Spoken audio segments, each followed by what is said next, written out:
what screen am I on? I live next to Lake Hurtle. Oh yeah, Or town of Liberty Anderson. oh really? Yeah, my roommate, and we cohabitated about 8 years after college. Was broke up by marriage and kept hanging out, but he had a house off Exit 11. Okay. Yeah. Yeah. It's my backyard. Well, we killed it. Fun.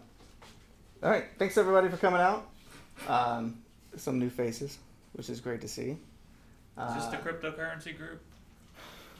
I think we're all in the wrong. Yeah, sure. Everybody just gets out, walks around. That's great. So we're here tonight to talk about Guzzle. So the talk is diving into Guzzle, getting the most from your requests. Anybody familiar with Guzzle? Yes. Cool. Well, hopefully after tonight you'll be more familiar with it, and those that aren't will hopefully get a new appreciation for it, and then learn to enjoy it. So as I said, my name is Stephen Wade. I'm a husband, father. I'm the founder and currently co-organizer of Upstate PHP, though, as Jacob said, in the next couple of months, I'll be stepping down from that role because I've been doing it for 5 years, and I'm tired. But it's been fun. I'm an engineer at Follow Boss, as you noticed, which I forgot I was wearing this jacket, so it's serving a purpose. And we are hiring if anybody's interested. So go to followboss.com and check it out. We're looking for some ops people and security engineers.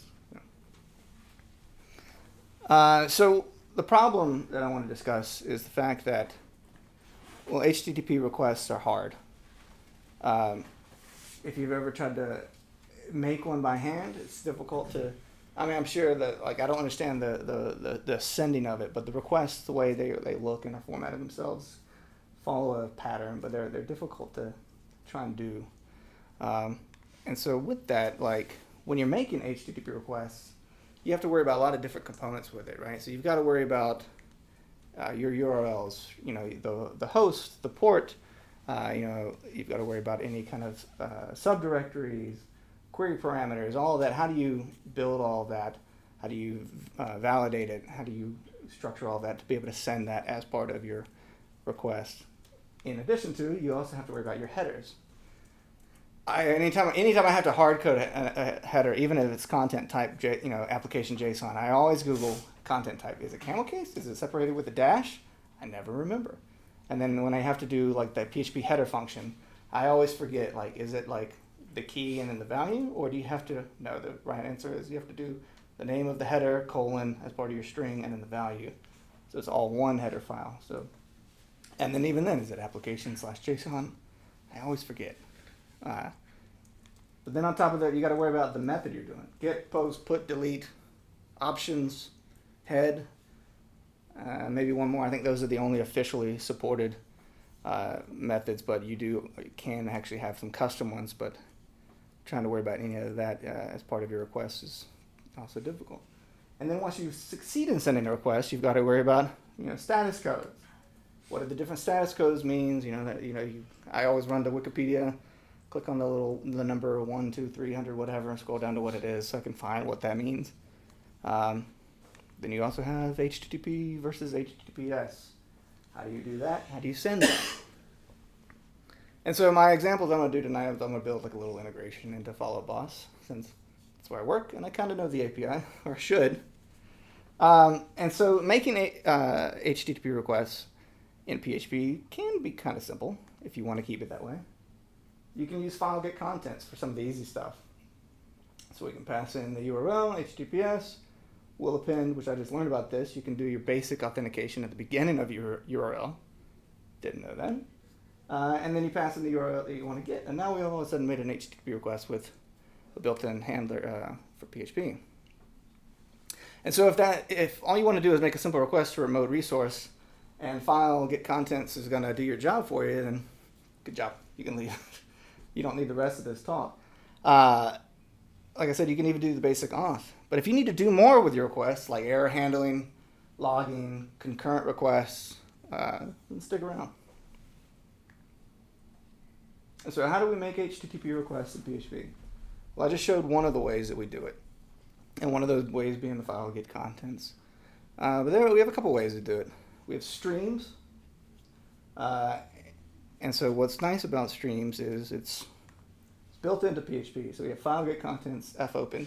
These are all open in the stream under the hood to actually communicate with, and so it's built in. It's a little more complicated, and if you want to do more complicated requests, you have to use stream context.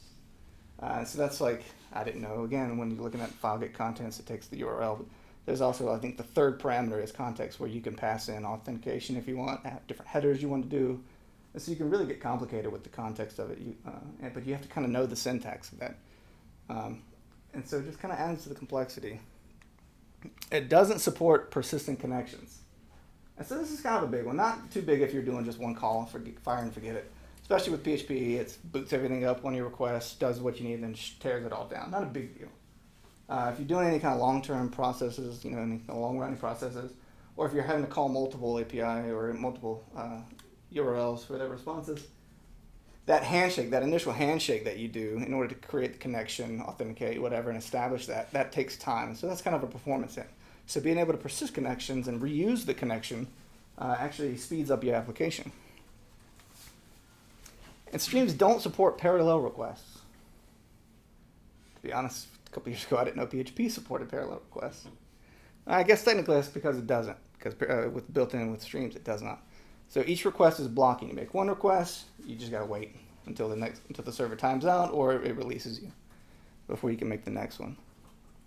And so another way we can do HTTP requests in PHP is through an extension and through a library that's installed on most systems, but not always guaranteed. Curl. Anybody familiar with curl?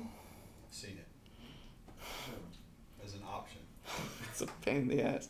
Was that a joke? No, I've seen it. Like when you go to Oh, okay. a lot like algorithm, you go Python, curl, JavaScript is an option. Oh, okay. I thought it was because every option you have to set is like curl options or something. No, I'm not that. No. I was like, that was Even good. That was clever. clever. So it's the most common, like I said. It's most libraries or examples you'll see will use curl as the delivery mechanism. It's not built in, so yeah, it's generally, like I said, it's generally installed on those systems, but even then it's an external dependency. It's clunky because using curl requires more knowledge of what the curl is doing under the hood. There are a lot of constants you have to remember, like that define the parameter that's going to be passed down to curl and how to configure it. It's got its idiosyncrasies. And you have to make a lot of function calls to set up your request. It's like curl set opt or whatever, and you can pass in the handler, and just every single one of those you got to call as a function call. And error handling is pretty difficult. There are no errors thrown. It succeeds, and then if you want to know if it failed, you have to check the error handling. So we'll get to that in a minute. Some of the pluses of curl, however, is it supports persistent connections. Because it's using this external library that's on your system, it'll establish that connection and keep that open for you. So then when you make another connection with the same curl handler, it's already got that connection established. It's already that performance gain. It supports parallel requests with curl multi-exec or something, I think is the name of the function. Right? Said it's the most common method of making external requests. You'll see it a lot when you look at, if you Google it, it'll be one of the most common examples. Like I said, it's not built in, requires libraries, it's clunky and confusing API, and has cumbersome error handling. So let's look at an example of curl. This is what I was talking about. Well, we're going to set our headers here, but we have to initiate our curl init. We create the handle. So this creates the handle down to the curl under the hood here. But then in order to set these options, we want to set what URL we're going to hit.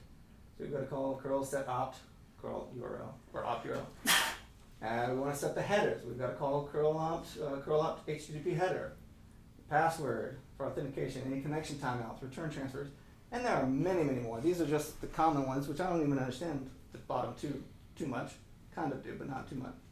But they pop up in the most, it's the most common used, and so I threw it in there. But it illustrates the fact that you have to call a method call for every single option you set. You have to know some of the, the curl syntax or the options that you're allowed to set. It just doesn't read as well. So then when you're ready to make your request, you've got your handle set, everything you need to do, you can call curl exec and then you pass in the handle. But then if you want to do another subsequent request, you have to go set opt again, set the URL with the new URL, and then run exec again. And then like any good stream or any kind of file handler or anything, you make sure to close the connection to that at the end of it. But one thing you don't see here is error handling, right? So like, how do we do errors in curl? Well, I'm glad you asked. Okay, so basically what we're going to do is we're going to execute our request, and then we're going to check the error number of the handle. Was there an error number? Since it's kind of truthy, it's going to say if there was an error number that wasn't 0, right? We're going to then have to call another function to get the error of the handle. So that's just doesn't read well. Doesn't throw any exceptions. You have to specifically check. So there's got to be a better way. Just looking at curl just makes my brain hurt. So let me set some expectations for the talk for tonight. When you leave here, I want you to have a basic understanding of making curl or Guzzle requests. Excuse me. I want you to understand the concept of middleware and how to use it within your requests. I want you to be able to make asynchronous requests with Guzzle. And I want you to know how to test your HTTP requests. The last one's a lot of fun. Really simple with Guzzle, actually. So at the end of this, if you still have any questions, feel free to ask them during a question answer time. If you have any questions in the middle of it, feel free to ask. But if there's something that's still kind of eating at you and you don't fully understand, I want to make sure you leave here tonight with that understanding. So I want to do my best to help you understand that at the end. So feel free to talk my ear off, and I'll do my best. All right, intro to Guzzle. So before we dive into Guzzle, as this says, some of you already have some experience with it, some of you don't. But the new version of Guzzle, Guzzle version 6, supports PSR 7. Anybody familiar with PSR 7 or any PSRs in general? Yes, all right, a few folks. So PSR 7, this is a quote from the PHP Figs site. Describes common interfaces for representing HTTP methods as described by RFC 7230 and RFC 7231 and URIs, for use with HTTP methods as described in RFC 3986. It's a lot of technical jargon, and people actually read those RFCs, and God bless, because that's kind of how I feel after reading that and trying to understand it. Cleared it up, though, so that's good. What's that? That really cleared it up, though. Did it? Yeah. Good. Crystal. You got the index of RFCs in your head. Absolutely. Gonna look it right up. Can I leave? No, I think I'm good. So what is PSR? So we're looking at a basic example of what a request looks like. You've got the method that you're executing, you've got the path, and the HTTP version declaration. You also have any headers, this one being the host, where you're going, and then this is you have one space, and then your body, or one blank line, and then the body of your request. So that's the simplest form of what a HTTP method or a request looks like. PSR 7 lets us retain our insights into requests and responses without the pain. So we don't have to know how to pick this request and response apart. Like I said, you've got the request method, request target, protocol version, headers, and body. So why use PSR 7? Well, first of all, it's a collection of interfaces that define methods of interacting with HTTP methods or messages. PSR 7 objects are immutable, meaning the only way to change them is to clone them, make a clone of the object with the new information added to it. And then request and response interfaces each extend the message interface. And so they all share these common methods. A few more, but I've grabbed the top ones that you'll mainly use. There are get headers, has header, which would be a Boolean return, get header, get body. And then you'll notice these with methods here. I'll come back to those in a second. Request has get method, get URI, response, get status code, get reason phrase. And then you have the withs. This is how we modify. This is how we create new versions of it, right? So you create your object, you create your request, and you pass in all your stuff. But then if you want to change it, you say, all right, request equals request with method. So now we're going to change our post to a put or whatever, right? So we call it with that. That with just means we're cloning the object and setting the variable in the new one. So really, like, why PSR 7? And truthfully, like I didn't see the value of it until I was really writing this talk. And when we start showing some of the examples later on, we'll see really kind of where it can kind of come into play off. But and I think you'll see that it just makes it a little easier to read. But let's see who uses it by default. Guzzle, of course, as we're talking about. The route package from the PHP League, they use that by default. So all of their incoming and outgoing HTTP methods are PSR7. The Slim framework uses it by default. And then via a bridge, you can use it with Laravel, Symfony. But why use it? Well, it standardizes the representation of HTTP requests and responses. It's useful, as one example is, useful with an API proxy or gateway when combined with a PSR7 router. That's why I asked Matt if you were using like a go-between with your API. Because one idea is sometimes you have a front-end page that like will call an API, your API, or even if you want to call an external API. But sometimes you need like a proxy service or something, right? You call your backend, which calls this service, and you need to do something with it. Well, if you're using a PSR7 router and a PSR7 like package with Guzzle, you can make your request to the third-party service, whatever, get their PSR7 response, change it however you want, and then just return that new PSR7 response by using those with methods, and then it simply just pass that object right down the line to your front end. So it really kind of makes it easy to pass it from one library to another and be able to interact with that. All right, middleware. Anybody familiar with the concept of middleware? Okay, cool. So most modern frameworks use the concept of middleware. I'll change that. Most modern routers use the concept of middleware, which just happen to be built into modern frameworks. So the idea, let's back up. So what is middleware? Middleware is like onions. Or requests are like onions. They have layers. Everybody gets this right. So not so much the request object itself has the layers, but the action of request.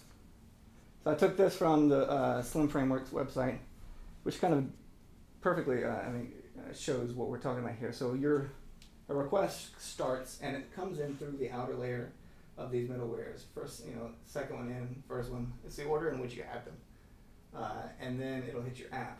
So you do your app logic, and then now your HTTP response is sent back through the layer of middleware, to where your middleware classes can then alter that response. Since your app has already built it up, your middleware can alter it before then sending it back out to the browser. Which is really cool. Like a lot of times in frameworks you use it for like adding headers or checking validation of stuff, or what's some other examples like caching, rate limiting, different things like that. You can do these with middleware before you even get to your application. Or like if you do cache a new response, then your outer middleware layer on the way out sets the cache header, all that kind of stuff, right? Guzzle uses middleware as well inside of their request. So it's the same kind of mindset, but just differently, thinking about it differently. You have a request that you want to execute. You pass it down through via Guzzle, which does it automatically, by the way. Pass it down through to whatever handler that you have. Curl is enabled by default if you have it, but you can have any kind of handler you want. So you'll pass it down through your middleware. Curl will execute the request, and then it'll come back up through your middleware. So now you have the response that you can mess with and manipulate before your application gets that external request back to it. So let's look at some examples of middleware. So Guzzle comes with a bunch of default middleware, and they enable a bunch of them by default, actually. So by default, when you create a new Guzzle client, it enables handling of HTTP errors. So when it examines the response, it says, is it anything 400 or above in its status code? If it is, it creates it, whether it was a client or server, right, 400 or 500 errors, creates a new exception, and then it throws the exception for you. So immediately, we're already kind of starting to see where Guzzle is going to take care of that error handling for us. Now, it's because of the middleware, it's automatically going to throw an exception that we can catch for errors. They handle redirect for you, too. So like if you want to determine, should my request follow the redirects of whatever? How many times should it follow the redirects? What's the level of? You can set those options, and then this middleware will kind of set the headers, all of that for you. All that underneath via curl or whatever handler it's doing that for you. They also dealing with cookies. So if you have any cookies you want to send, or any cookies that you need to kind of set that you get back, it handles it automatically. And it prepares your body. One of them being that it looks at, if you can pass in a body to a request, and that's the string. That's whatever gets sent up. The was it query or a query encoded body, where it's the and the equals and all that kind of stuff. Or if you want to pass in JSON, you need a JSON code. But it also has a nice little option when you pass in a request. When you create a request with Guzzle, you can say JSON equals an array, whatever. And then this middleware will actually encode that for you. Because it'll say, do I have the header that I'm sending out? Or is this an array? Should I encode that? And if it says this is an array, I should encode that. It'll encode it for you and then add the JSON header of the content type. So it does all that for you. When you create your own middleware stack, though, you need to make sure that you call it with this function, handler stack create, because that function is what actually builds up those 4 as the defaults. So it's going to create a new stack of a handler. And basically, it's saying, here's my curl handler, the thing that's actually going to execute it, and then here are the middleware classes that I want to execute before I reach that handler. And so you call this, it'll prepare those defaults for you. There's some cool ones built into it that aren't enabled by default. One of them being log. So it has this helper class here, Guzzle HTTP, namespace, middleware, and then a static function log. And so it takes 2 arguments. It takes a PSR3 logger interface as the first argument, and a message formatter as the second argument. The message formatter is actually included in Guzzle. So it'll take that request that you're sending off or whatever, and this class will format it into a string version that you can log out to a file or an external service. Well, what's nice is most frameworks use, and I think probably the most popular logger out there is monolog. Anybody familiar with monolog? Cool. I think it's the default in Laravel, and I think any of the modern frameworks probably just pulls this in automatically. But monolog is PSR3 compliant by default. So if you already have it in your framework, or if you instantiate it and push it in your handlers, so right here, basically, I'm instantiating it myself. I'm saying, here's the name of my logger, HTTP. That's where I want to save it. This is the log level I want to save it. Now I can call my stack. To create my stack, so I get those 4 default middlewares. And then I say stack push Guzzle HTTP middleware log, give it my logger, and then I instantiate the new message formatter. And so now every request that I create and send, it's going to automatically grab what were the headers, what was this, whatever the message formatter says it should be. You can also create your own. Some cool little helper signs there. I forgot about. This is where we are. So you can pass in your own string template or your own message formatter if you want tighter control. If you really want to know how what information of the request is being sent.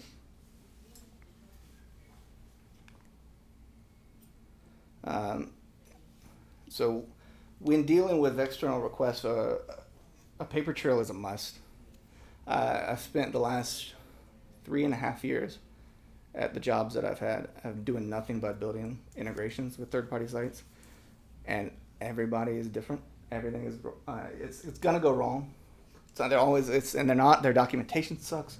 I just built an integration, or I had to do a call out to, I forget who it was the other day, but none of it was in their docs. And as developers, we're the ones writing the docs, right? And so we get busy. We don't like writing docs. So you ignore it. You don't update it if you change something. So it's understandable. But as a consumer, as a user, it's frustrating. So when you make requests that depend on third parties, it's good to have that paper trail. So when something fails, it's helpful to know what went wrong, where, when, why, how, and whose end it came from, right? So it helps you it helps you know where did I do something wrong? Did I pass something wrong? Or are they just down? Also kind of helps to know when every boss comes to you and is like, this thing's broken, and you can be like, not my fault, right? Zapier is down or Twitter is down, whatever it is. And so one simple line can save a lot of headache, and it can save a lot of time when you're debugging your requests. Another middleware that comes built in that we can easily add in here is retry logic. So again, it's a simple helper method. Guzzle HTTP, middleware, retry. It takes 2 arguments. Okay, it takes a,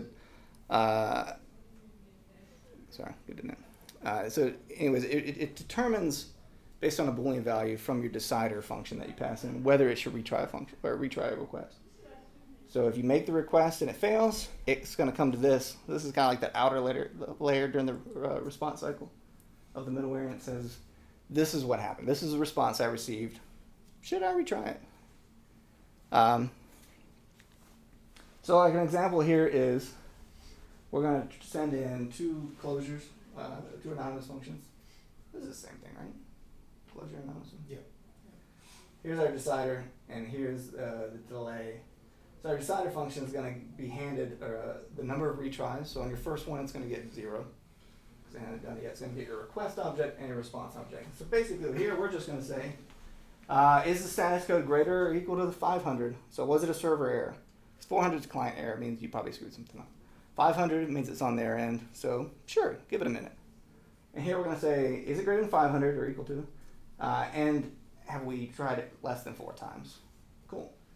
And then this next function is our delay. And we're just going to take the number of retries multiplied by 1,000. So we're going to back off every time. So first time retry, we're going to wait a second, and then 2, and 3, and 4. So it's just going to kind of increase in the amount of time we wait. Hopefully trying to let them, if it's just a high number of requests or whatever, hopefully it'll clear up. But we'll be able to retry it and hopefully succeed without having to do it via a queue or anything like that. Retry logic can get a little more complicated too, if you want. So here we've pulled it out into a class. So we've got this should retry, and we're going to look at this. We're going to pull down the body. In this case, we're making a call out that needs that uses an OAuth token, right? An OAuth 2, whatever it is. So we're going to pull down the body of the response. We're going to look in the body, and this is all made up because everybody handles expired tokens differently.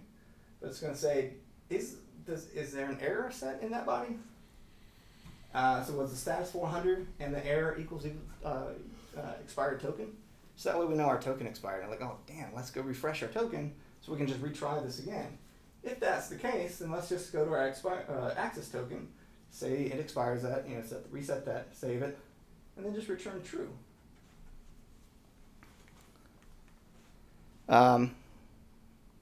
So during the retry, our next bit of middleware will actually take care of where it refreshes the token. But again, all this is doing is just saying, that was an error that we can recover from. So let's go ahead and just try it again.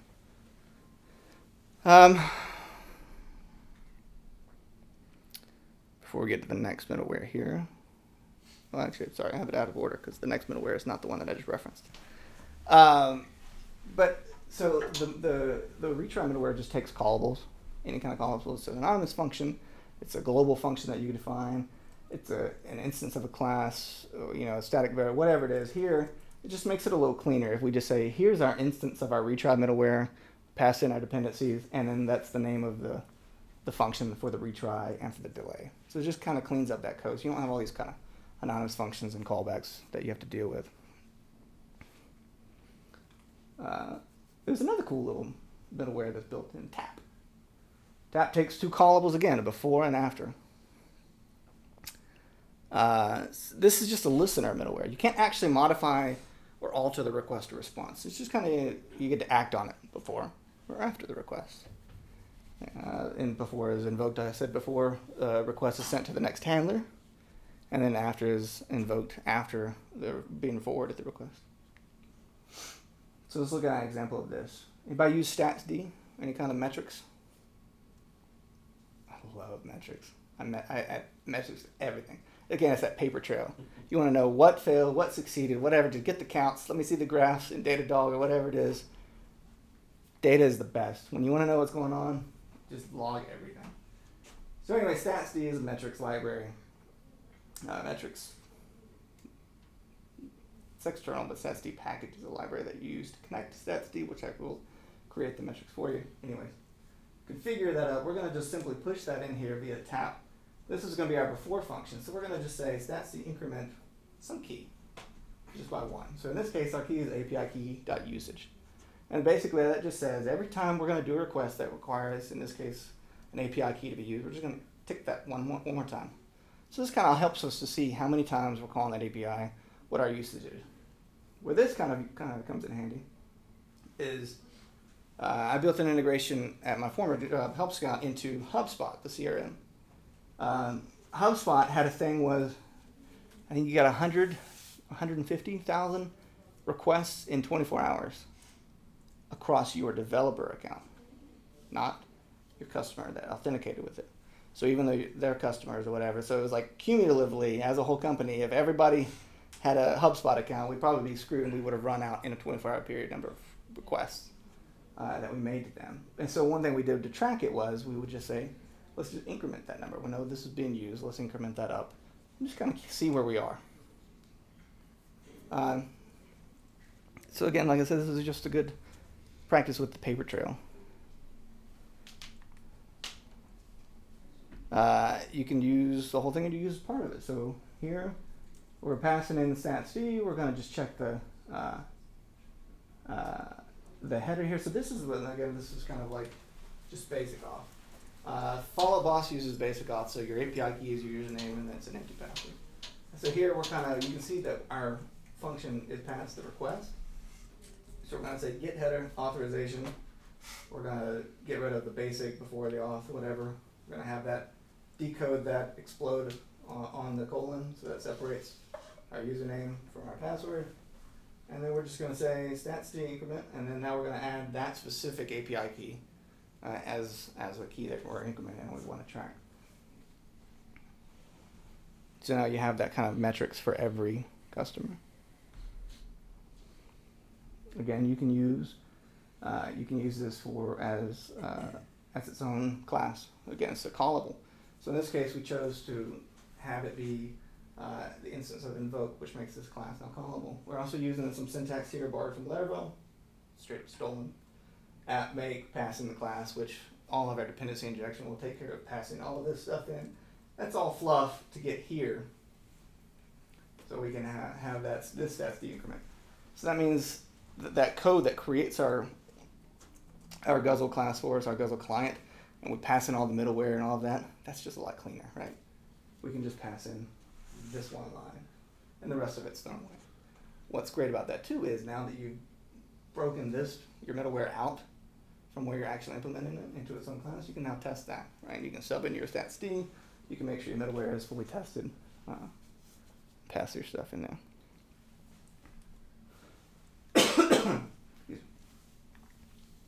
You can also pass custom middleware in. It's any kind of callable that you can pass in. It gets a little funky because it takes a callable that returns a callable. And so here's a simple example that you pass in, you push in a function that function will accept the handler, but you need to return a function, which that's actually the middleware, which Guzzle will execute for you. But then the handler is what you call next. So your middleware gets past the next handler, the next bit of middleware. So you got to make sure you call that. Inside of your middleware, you can either have a before request or after response middleware. And it depends on where you do that. So if you do stuff before you call the next handler, that's before. You can call the handler and get the response. And then you can do stuff after the fact and then just return the response. So that's your after middleware. Like I said, you can create custom middleware, install callables, push in the next handler. And so this example is what I wanted to get to. And I need to switch my slides around. So we have an OAuth token middleware. Simple class. I've hidden the constructor with all the boring argument crap because we don't need to see that here. We want to see the body. We want to see our callable, the invoke. And so basically this is going to be the middleware bit that Guzzle is going to execute for us.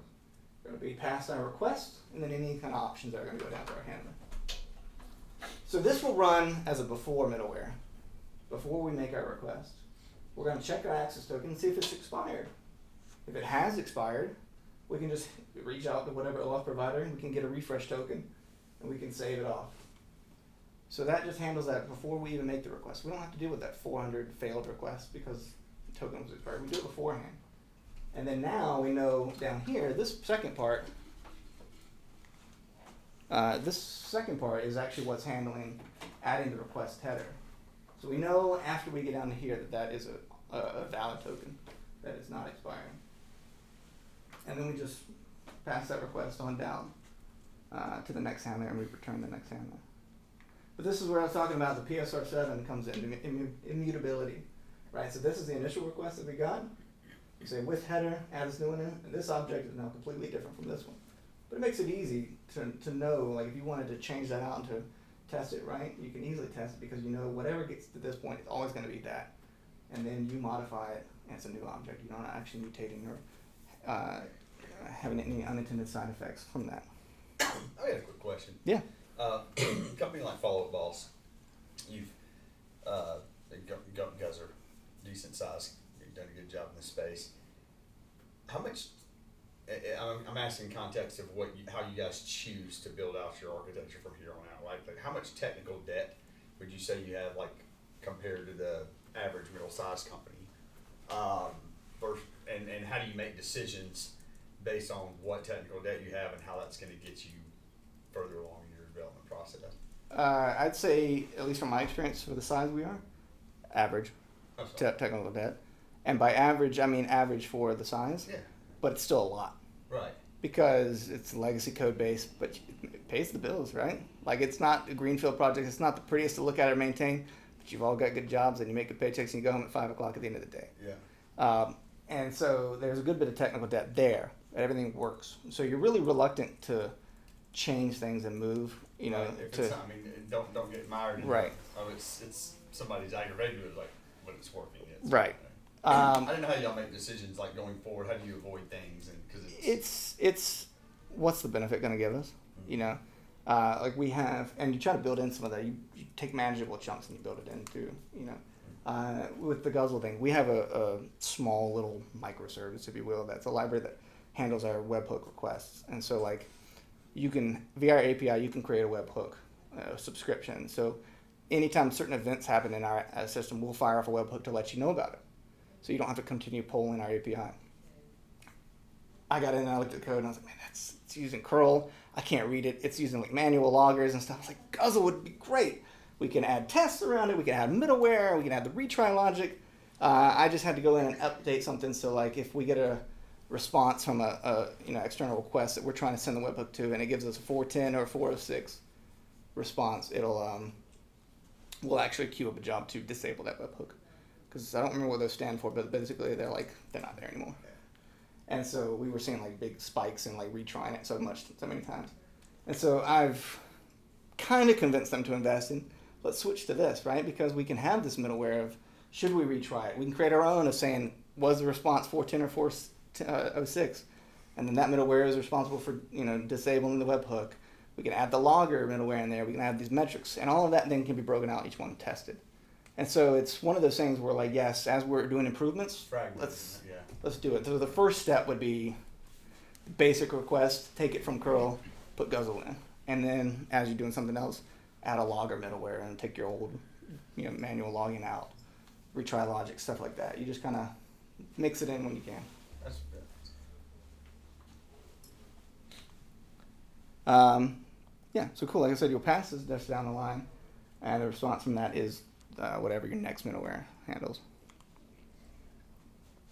So modifying responses, adding headers to the response. Like I said, the example of API pass-through, you can get a response from a third party. You can add it in headers. You can decode the body of that JSON or whatever you want to do. You can add some new bits to it and then pass that down to your PSR7 router. This makes it a lot easier. Your middleware can handle failed requests. Right now I said the ones built in will automatically throw the errors for you, but you can have your own middleware that just says, I don't care. Always return an empty array, even whatever, or always return this, or do something with that if it handles an error. So you can just have your own middleware with that. Modify the responses. Caching. This has been a fun one. I did do this with some external integrations, where we would look at, the middleware would first look at, before making the request, do we have a cached response from this? If we did, just return the cache, not even execute the request. If we didn't, now you execute the request and then cache that response and then just continue on down the line. So then your next recycle, you don't have to hit that again. So you save on API calls, especially if you're making the same kind of call pretty quickly or if the data won't change that often. And more. I mean, there's plenty more that you can do with this. I'm sure you all are hitting here thinking, I could probably do this as a middleware. Because I thought about a ton of stuff I want to do at Follow Boss. I was like, yes, I got to get them on Guzzle in some places. So let's build something. So we're going to build an example app with Follow Boss, an example integration with the Follow Boss CRM. Let's create a new lead via curl. There's a lot of code. Granted, that's the URL, your headers, and that's your payload that you're going to send. So it's kind of just make my point. Still, even that, to submit a post to an API via curl, that's a lot of cruft to know. The headers, the password, the timeouts, the post. You gotta call, you gotta set it as post. It's not gonna default. Then you gotta go curl out post fields, and that's your payload. It's different, right? And we gotta have we gotta close it, and we gotta echo the response. Actually, that's gonna fail. Nope. This is still a string, so it's not gonna fail. But we can't do anything with it because we gotta do the JSON. That's pretty clunky. Still a lot of code, but granted again, all the setup. But now with Guzzle, we can kind of refactor that out and be a little more readable. So we create a new client, we set the base URI. So it's going to be api.followbus.com/v1/. And so now any request we make with that handler or with this client, it's going to prefix that. So no matter what endpoint you go to, it's going to Right. fix it. Okay. And so now we pass in our auth, which you can do basic, whatever. If you do basic, it's just an array with your username and password. A lot easier to understand. Because we're using Guzzle, we can wrap it in a try-catch and handle any errors. So we do response equals client post. That's a magic method, but it still makes it a hell of a lot easier to read and understand what's going on. That's our URI, events, simple. And then here's what I was talking about, JSON, lead data. Headers, any headers I want to pass in. In fact, like I said, if I had done that, I could have left this line out content type because it would have read this and added it itself. So now I can just go lead equals JSON decode, and here's where the PSR7 response is. Response, get body, which gives me a stream interface, and then now I have to call contents in order to get that string. But then I can just echo that out or print that array. And so it's a lot more readable. Technically, I think it is less code, less function calls, more space vertically. But it's a lot more readable and understandable. So it's coming back as JSON, and then you're turning it into an array at the end? Right. Yeah, so because the JSON is just a string that you got to do something with, right? Yeah. But it gets cooler. So let's get a list of people. This is still a lot of setup, right? Everything we got to do here just to call, base URL people, and then do all the error handling and decode it. With curl, it's a lot easier. You set your client, base URI, all that. Client, get people, pass in your headers if you want to. And then just decode the contents. So a lot less code to write, a lot easier to read, understand. Okay, so now all of a sudden your client, that you're working with, they use Follow Boss and they're like, man, I want to know how I'm doing. I want a dashboard. Follow Boss gives me this cool place. I gotta hit all these pages or have these tabs open. I'd love like something in my, God forbid, WordPress. My site that I can log into the admin and I can see a cool dashboard of my leads. So with this, we can reuse requests with Guzzle. Here we want to make a second request to our API. Everything about it's going to be the same except for the endpoint. So instead of passing in the request options every time, let's just make one request object that we can then just change what we need. Because of the immutability of requests, we can easily create new ones and tweak them as needed. Did I not have that on there? I did have it on. Sorry. I got caught up. So we create, where is it? Our new request. So this is the type of request. And then, like I said, you had the get and post. Those were magic methods, which basically under the hood we'll call send. So you create the request you want. You call method what you want. Your endpoint and your headers, and we're going to say here, send it. But now when we want to make a second request, all that's going to say, still going to be a get, still the same headers, we just want to change the URI. This looks a lot cleaner if you import it, but I wanted to show you the namespaces here. But we can say send request with URI, and then a new URI object, tasks. And so then now that's going to be an all new request object with just that one bit change. and we can have our second response. And so there's our tasks. So we just did 2 responses, same one request object, just Make it one request and hit it twice. just tweak the URI that you're hitting, but everything about the request stays the It's a lot same. easier doing that. Gets even easier, and this is going to be a different thing, but you can do some cool stuff. I found this online, and it was really nice. We were doing the JSON decode on everything, right? Well, this is going to be a stream object. So you call response, get body, get contents. We're going to replace the body. This is the new part of the PSR7 response body.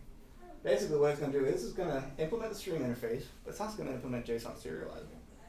We're going to pull on all the other interface methods we need, and we really only care about adding this one. We're not changing anything. We're just adding a helper. So when we call, or if PHP tries to naturally take that response get body and serialize that or encode it as JSON, it's going to automatically call this. And we're just going to say, give us our own contents and decode it.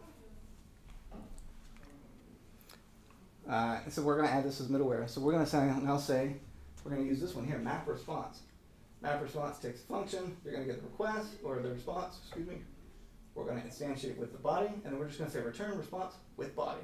That's that same thing. You're only changing the one part about the response. So with the dashboard, so now it's a lot cleaner, right? We're doing the same thing. Response, people equals get body, JSON serialized, and that's our array. No more decoding. Just cleans it up a lot easier, huh? Went ahead and got rid of that. So now we just say request with URI, new URI. A lot easier to understand. In fact, it's a lot easier. I'm sorry. I'm sorry, that's the same call you made. Same call I made. 2 slides ago. Yep. It's just, wow, that's a lot cleaner. It gets even better when you get a little crazier. So now our dashboard, we're like, okay, cool. Let's do some more with our dashboard. Let's show the people, latest people, tasks that I have for today, events that I've got going on, and the calls that I made or my team has made. Now we've got 4 responses. But all we did, or 4 requests, all we did was make the one object, and each set is doing the same thing. It's just changing the one URI and passing it in there. So it's reusing that. Stupid question, these are all asynchronous? Not yet. But will be. SQE. Oh, I knew it. I knew it was coming. So we've been using the client send request. Do you want to change it? Send async. That's all you gotta do? That's all you got to do. So asynchronous request return a promise. Everybody familiar with promises in the JavaScript world? Right, you got the promise, you got then, and all the other stuff that comes along with the callbacks. You can chain the callbacks. Same thing here. I think it adheres to some third-party promises A+ definition of what a promise should be. So we have promises in PHP now with this. So we say send async, it returns a promise, and we can say then do whatever. This is going to be your success callback. Your second one is going to be your error. So we can then say, in this case, we just want to echo the status code.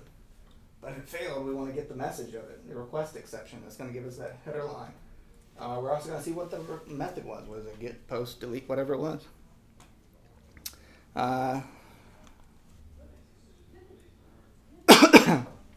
Calling then will return a new promise. So in this case, like I said, we're going to return JSON decode. So the content of this is actually going to get wrapped in a new promise. So this promise is different than this promise. So if you want to get the content of that, you got to call wait. So this is the wait sign here is what actually makes this synchronous. If you didn't do wait, your script would just end. You never see the content back. Yeah. So now your result is whatever was inside of your promise.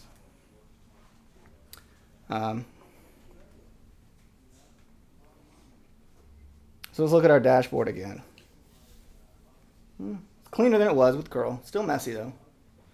And it still takes a long time to execute because not true. But God forbid in our example, the follow-up boss API is under load and it's very slow.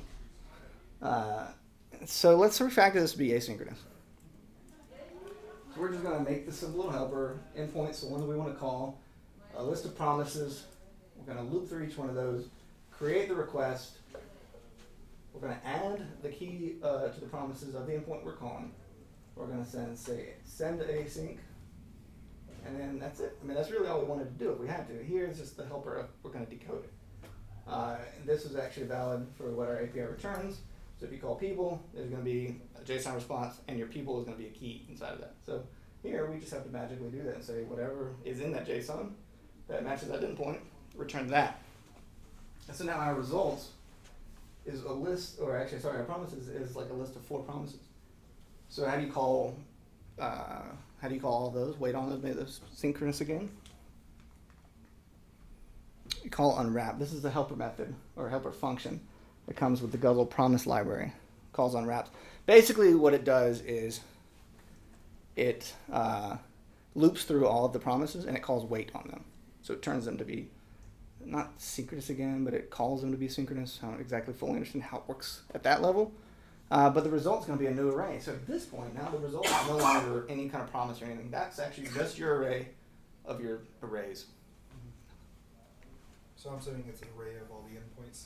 So. Yep. So that results array would have people key with your people body and stuff like that. So now it's a lot easier to deal with. The promise library comes with a bunch of little helper functions. Unwrap. I'm going to just show you the 3 main ones that I use. Unwrap. An exception is thrown if any other promises are rejected. All. If all promises if any promise in the array rejects, the returned promise is rejected. So it says all have to succeed. And then you have settle. So the return promise is fulfilled with an array of inspection state arrays. And so basically that's going to say here's an array of an array. Inside of that is an array representation of that promise, which will have 2 keys, the results and then the state. So it'll say fulfilled or rejected or whatever it is in there. But we can still clean it up a little better. Let's talk about coroutines. Anybody familiar with coroutines? Great, because I wasn't either. I've tried to look up definitions for years, and it's kind of just starting to click. And in fact, while I was building this last slide last night, I came across this. Coroutines are a general control structure whereby flow is cooperatively passed between 2 different routines without returning. Thank you, user 21714 on Stack Overflow. That's probably the simplest, Love that guy. albeit simplest example or explanation I can find. The Wikipedia is all like computer science-y and theory of and all that. I'm like, I don't get that, man. Like, If you want me to take this section, I can. and so this really kind of made sense, which helped me build the next bit of slides here that we can do. Never even heard of that. You can do coroutines in PHP via generators. Anybody familiar with generators? Never sounds like that's a function. Do it. So generators is a way of returning iterables without like loading all in memory. So like if you were, the simple example on the site is like if you want to loop through 0 to 100 and create an array with full of the numbers, you would do that normally with an array. You pad that array up with 0 to 100. Now that entire array is in memory. But with a generator, you return or you yield one value at a time, so as it's needed. So if you're looping through that 0 to 100, well, 1 through 99 or 1 through 100 don't exist yet until after 0 has been called, and then you try to go to 1. Then now whatever generated that array returns 1. So let's take this now. This is it's going to change things up a little bit, but I promise it's a little easier to read. Same function, same bit here, but we're going to return a special type of promise here. This is a coroutine. Guzzle, HTTP promise, coroutine. The constructor of that takes a function, takes a callback. So like I said, instead of returning a promise, we're going to use callbacks inside of and using callbacks, we're going to return a special type of promise called a coroutine. Let's look at what's going on inside. So we've broken that out, added some white space so it's easy to read. And this is what it is actually going to execute here. We're just going to create our request, and then we're going to call the send async and use the special yield. Yield is what actually is a PHP keyword. That's actually what creates the generator instance. So let's focus on that for a second. So I drew this for me, not for y'all. It took me a long time to understand it. Well, what happens, and the left and the right side is what took me a while to grasp. What happens is you get a promise return from Guzzle here, you yield it out. So now you're yielding control of the body of this function back to whatever called it, right? So execution stops here for now. It's paused. Okay, when the promise that you got completes, when the coroutine parent detects that this promise has been fulfilled, it's going to now then send that value via the generator back to this point in time. So now the execution of this function will resume. So now you have the response. That immediately injects it right back to that same point. So it's not moving forward until that yield Right. turns into an actual value that came back from the Right. fulfill promise. So your coroutine class is monitoring that. It's looping through and saying, Okay. is it fulfilled, is it fulfilled, is it fulfilled? And then it's using a special keyword called send Okay. on the generator class that's built into PHP Okay. to send that response in, and then it's sending it into this point. And so then now at this point, it gets sent to the, attached to the response object. And then the rest of the function just runs as normal. Right. So at this point now, our response is a full response. It's not a promise. We don't have to call then. We don't have to call get body. I mean, whatever it is. We're still using our get body. So now we have full access to this. And so it reads a little easier, right? No callbacks. If you've got to chain multiple callbacks, which I've had to do before, this gets kind of hellish. Now you can have this big, it just this code. What's nice about this is, it looks like your normal blocking code. Everything looks normal how you would write blocking synchronous code, except for the yield keyword. One important thing to note is that with this, you need to yield the final result here, not return it. I had to do some research on this because I was like, oh, what did this is an old example I had from like a year ago to learn it. And I was playing with it this morning. I was like, why does it not work? It didn't work if you do return here, you actually don't get any of this. You get the response. You put return, You get the response. which is not what you're like. What happens when you return is, it doesn't actually return anything. It just tells the generator, I'm done. So whatever was previously yielded from that is the value of the external here. So by yielding this next value, this is now the final result of that. Like I said, generators have taken many years. I mean, when did they come out? 4, 5, 5, something like that. It's taken me a long time to figure it out. I still don't get it, but kind of know what to do now, especially with my little arrow helper. So, if you don't want to use it, that's okay. Use the callbacks.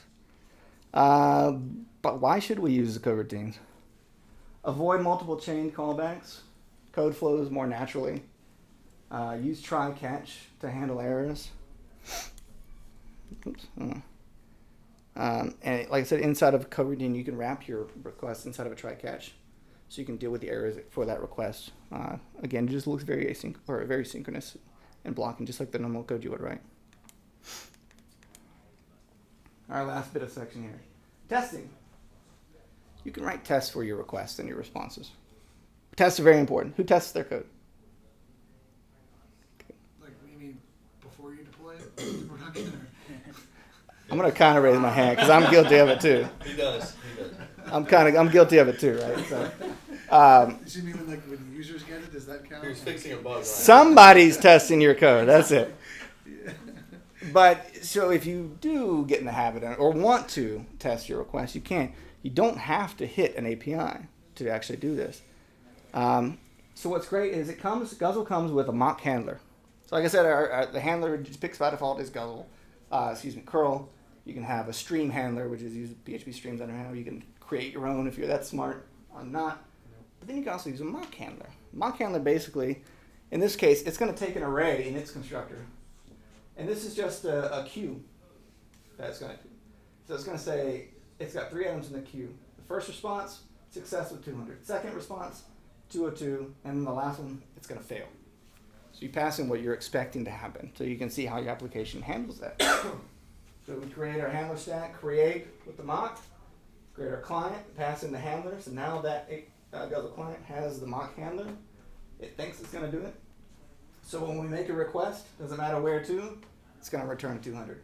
Second request, no matter where to it's going or what we pass in, it's going to be a 202. And then again, if you want to test what happens if my code gets 403 from Facebook or whatever, and I want to test to make sure I can recover from that. That's how you can do this, right? You make sure whatever code is wrapping and making these requests is actually going to be able to handle those failures. And this is how you trigger that without actually having to hit Facebook during your test. Another cool bit of testing helper is history middleware. So the history middleware is basically just you create a container, which is it's an array or an array access object. You pass in, you create the history container or history middleware, pass in the container. Yeah, create your mock handler again because we don't want to hit our API. Add that to our stack, and then now we can run our code. And what's great is it's going to record every request and response that you make as like a transaction. So if you do one, it's going to record requests as a part of that, or response as an object, or as part of that. Do another, now your container is growing. So when you want to test that, right, you can say, you can come in here, you look through your transactions, you can get your request, that's the request method. You can call your get. These are very trivial kind of things, but what's nice is in that you could say, did my request send this data?